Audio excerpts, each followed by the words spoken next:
بسم الله الرحمن الرحيم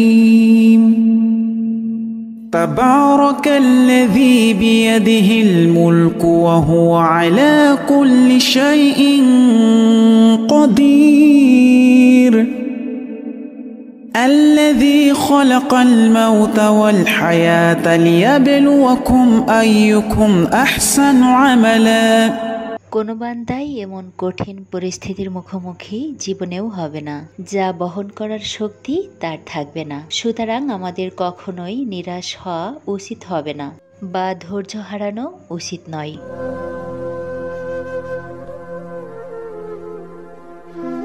আসসালামু আলাইকুম, আমি নাসরিন আছি আপনাদের সাথে। বাংলাদেশি ব্লগার নাসরিন চ্যানেলে আপনাদের সবাইকে আরও একবার স্বাগত জানাই। কাছে এবং দূরে যে যেখান থেকে আমার এই ভিডিওটি দেখছেন, আশা করছি আল্লাহর অশেষ রহমতে আপনারা সবাই ভালো আছেন। আলহামদুলিল্লাহ, আমরাও ভালো আছি।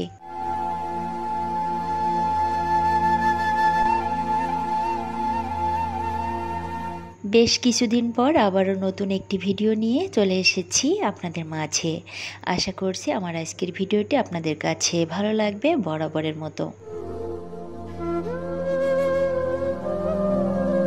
মাইমুনার বাবার অ্যাক্সিডেন্টের সংবাদটা পাওয়ার পর আমার অনেক প্রিয় আপুরাই আমার কাছে জানতে চেয়েছেন মাইমুনার বাবা এখন কেমন আছে। অনেক আপুই আমাকে পার্সোনাল মেসেঞ্জারে নক দিয়েছেন, তো ভাবলাম আমাদের আপডেটটা আপনাদেরকে আজ একটু জানিয়ে দেই। যারা আজকে প্রথমবারের মতো আমার ভিডিওটি দেখছেন তারা কিছুই বুঝতে পারবেন না, তাই তাদের জন্য বলে রাখছি, আমার হাজব্যান্ডের গত কয়েকদিন আগে একটা অ্যাক্সিডেন্ট হয়, তো তারই বর্তমান অবস্থা আজকের ভিডিওতে জানিয়ে দিব। আমরা বর্তমান যে পরিস্থিতির মধ্যে দিয়ে যাচ্ছি, এই অবস্থায় থেকে ভিডিও করা একদমই পসিবল হচ্ছে না। তবে বেশ কিছু আপুরা বলেছিলেন যে আমরাও তো আপনার একটা পরিবার, তো আমাদেরও টেনশন হয়, মাঝে মাঝে যদি সম্ভব হয় তাহলে ছোট্ট একটা ভিডিও করে আমাদেরকে একটু আপডেট জানিয়ে দিয়েন। তো সেই আপুদের জন্যই আমি একটু একটু ভিডিও করে রেখেছিলাম, তাই আজ ছোট্ট এই ভিডিওটি আপনাদের সঙ্গে শেয়ার করছি।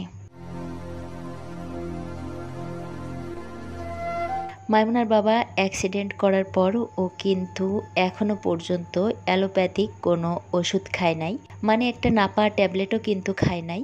ও যেহেতু হোমিও স্টাডি করে তাই ও হোমিও ওষুধই খাচ্ছে। হাড় ভেঙে গেলে কিন্তু হাড় জোড়া লাগানোর জন্য ক্যালসিয়াম ট্যাবলেট খেতে হয়, তবে ও যেহেতু অ্যালোপ্যাথিক কোনো মেডিসিনই নিচ্ছে না, যার কারণে আমি চেষ্টা করছি যে খাবারগুলোতে ক্যালসিয়াম বেশি থাকে সেই খাবারগুলো খাওয়ানোর। সরাসরি দুধ খেলে ওর প্রচুর গ্যাস হয়, আর দুধ, ডিম, ছানা, পনির, টক দই এগুলাতে কিন্তু প্রচুর পরিমাণে ক্যালসিয়াম থাকে। যেহেতু দুধ খেতে পারে না, তাই আমি ওকে চেষ্টা করছি টক দই, ছানা, পনির এগুলো বাসায় বানিয়ে দিতে। আর ডিম ওর অনেক বেশি পছন্দ, তাই প্রতিদিন একটা করে ডিম দেওয়া হচ্ছে, পাশাপাশি হোমিও ওষুধ খাচ্ছে। আর এভাবেই আলহামদুলিল্লাহ আগের থেকে ভালো আছে। যত দিন যাচ্ছে ধীরে ধীরে একটু একটু করে সুস্থ হচ্ছে। অ্যাক্সিডেন্ট করার পর প্রথম যে ব্যান্ডেজ করা হয়েছিল সেটা একটু ভুলভাবে করা হয়েছিল, যার কারণে হাতে এবং আঙ্গুলগুলাতে প্রচুর ব্যথা করছিল। ব্যান্ডেজটা ভুল করা হলেও হাড়ের পজিশনটা ঠিক ছিল, যার কারণে পরবর্তীতে ডক্টর দেখানোর পরে উনি ওভাবেই রেখে দিয়েছিলেন। তবে 5 দিন রাখার পরে রাখতে কষ্ট হচ্ছিল, তাই 5 দিন পর আবারও নতুন করে ব্যান্ডেজ করা হয়। হয়তোবা ডান বুকের পাঁজরে একটু আঘাত পেয়েছে, প্রথম দিকে সেভাবে বুঝতে পারে নাই, পরে ধীরে ধীরে একটু একটু ব্যথা অনুভব হচ্ছিল। হাত যেহেতু 3 বার এক্সরে করা হয়েছে, তাই এখন আপাতত এক্সরে করতে পারছি না, কারণ এক্সরের যে রঞ্জন রশ্মিটা যায় সেটা কিন্তু মানব দেহের জন্য অনেক ক্ষতিকর। যেহেতু খুবই ঘন ঘন 3 বার এক্সরে করানো হয়েছে, তাই আমরা একটু অপেক্ষা করছি, কয়েকদিন পরে বুকের এক্সরেটা করানো হবে। তবে ব্যথা অনুভব হওয়ার সঙ্গে সঙ্গে মাইমুনার বাবা কিছু হোমিও ওষুধ খেয়েছে, যেটার কারণে ব্যথাটা ধীরে ধীরে কমে যাচ্ছে। কমে গেলেও আমি কিন্তু 2-3 দিন পরে বুকের এক্সরেটা ইনশাল্লাহ করিয়ে ফেলবো। আপনাদের সঙ্গে কথা বলছি আর এদিকে আমি কিন্তু দুপুরের জন্য রান্নাটাও করে নিচ্ছি। সেভাবে ভিডিও করতে পারি নাই, কারণ বুঝতেই পারছেন যে কাজগুলো আমরা দুইজনে কাঁধে কাঁধ মিলিয়ে করতাম সেই কাজগুলো আমার একার করতে হচ্ছে। পাশাপাশি তো মাইমুনার বাবার এক্সট্রা যত্ন নিতে হচ্ছে। তাছাড়া নিজের কাজ নিজে তো আর করতে পারছে না, সব কিছুই আমাকে করিয়ে দিতে হচ্ছে। ও কিন্তু নিজের কাজ নিজে করতেই পছন্দ করে, পাশাপাশি আমাকে অনেক হেল্প করে যদি একটু সময় পাই। আর এখন তো ওকে সব কিছুই করে দিতে হচ্ছে।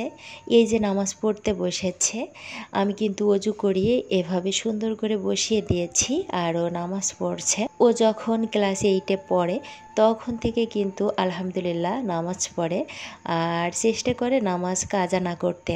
কষ্ট হচ্ছে তারপরও চেষ্টা করছে নামাজটা আদায় করে নিতে। এখন কিন্তু প্রচুর গরম পড়েছে। সন্ধ্যা রাতে দেখা যায় কি অনেক বেশি গরম লাগে, আর ফুল স্পিডে যদি ফ্যান চলতে থাকে তাহলে শেষ রাতের দিকে আবার গায়ে কাঁথা দিতে হয়। তো এই ওয়েদারের কারণে আমাদের সবারই প্রায় ঠান্ডা লেগেছে। মাইমুনা আর সাউদার প্রচুর ঠান্ডা লেগেছে, পাশাপাশি আমারও অনেক ঠান্ডা লেগেছে, যার কারণে কণ্ঠটা একটু ভাঙ্গা ভাঙ্গা আসতে পারে। সবাই প্লিজ একটু ক্ষমাসুন্দর দৃষ্টিতে দেখবেন। আপনারা যখন জানতে পেরেছিলেন আমার আম্মা অনেক অসুস্থ, সেটা জানার পর আমার আম্মার জন্য আপনারা অনেক দোয়া করেছেন। তো আপনাদের প্রতি আমি অনেক অনেক কৃতজ্ঞতা প্রকাশ করছি। আমার আম্মা আলহামদুলিল্লাহ এখন আগের থেকে একটু ভালো আছেন, তবে খুব বেশি না। এখন যেহেতু বয়স হয়েছে, বার্ধক্যজনিত কারণে বেশিরভাগ সময়ই অসুস্থ থাকেন। তো আমার বাসায় 1 সপ্তাহ ছিলেন, এরপর আব্বা এসে নিয়ে গেছেন। মুমিন ব্যক্তিকে আল্লাহ বিপদ দিয়ে ধৈর্যের পরীক্ষা নেন, তাই বিপদ এলে ধৈর্য ধারণ করতে হবে। ধৈর্যের ফল কিন্তু খুবই মিষ্টি। একজন প্রসূতির যখন প্রসব বেদনা শুরু হয় তারপরেই কিন্তু নবজাতকের আগমন ঘটে। প্রসব বেদনা যখন সহ্য ক্ষমতার বাইরে চলে যায় ঠিক তখনই নবজাতকের কান্নার আওয়াজ কানে আসে। যদিও কান্নার আওয়াজ, তবে এই কান্নার আওয়াজই সকলের মুখে হাসি ফোটায়। এক নিমিষে মা ভুলে যায় তার প্রসব বেদনার যন্ত্রণা। কষ্টের পর যখন সুখ আসে তখন কিন্তু কোনো কষ্টই আর কষ্ট মনে হয় না। তাই যে কোনো বিপদ এলে ধৈর্য ধরে পরিস্থিতি মোকাবেলা করতে হবে। মাইমুনার বাবা অ্যাক্সিডেন্ট করার পর প্রথম আমি যখন ওকে দেখেছিলাম তারপর থেকে শুধু আল্লাহর শুকরিয়া আদায় করছিলাম। আল্লাহ যতটুকু বিপদ আমাকে দিয়েছেন, চাইলে এর থেকেও কঠিন বিপদের সম্মুখীন আমাকে করতে পারতেন, কিন্তু আল্লাহ তো সেটা করেন নাই। তার থেকে তো আল্লাহ আমাকে ভালো রেখেছেন, যেটার কারণে আল্লাহর শুকরিয়া আদায় করে শেষ করা সম্ভব নয়।